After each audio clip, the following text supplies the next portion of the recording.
Avoid these high protein products at all costs is something I'd probably say if I like to be clickbaity or if I wanted to be someone who fearmongers people. But quite frankly, I like to be a bit more nuanced than that. And having had one last night, I shared one with my stepson. There's good and bad. And spoiler, I think there's actually more good than bad. So let's go through them so you can make an informed choice. We'll start with the bad. I was still hungry after eating it. Yes, I only had half.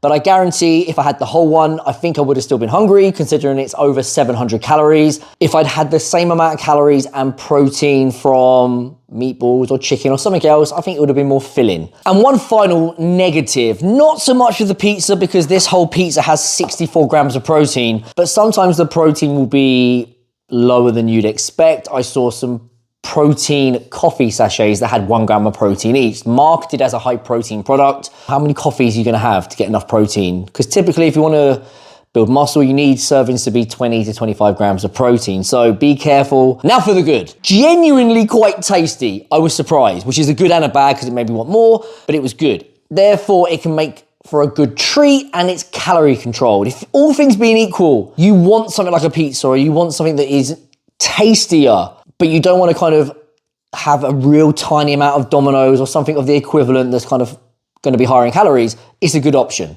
Very convenient if you come in from a busy day at work and you want something that's nice and it's quick. It only took about 15 minutes in the oven. And therefore, on the basis of those pros and cons, definitely more good than bad, but I would not be having these several times per week or a couple of times a day to make up my protein needs. I still see it as more of a treat, like biscuits and crisps, than I do actually a protein meal. So I would still recommend getting the majority of your protein from dairy, eggs, meat, whey. But from time to time, if you want a high protein pizza or something like that, then I think it's a decent idea.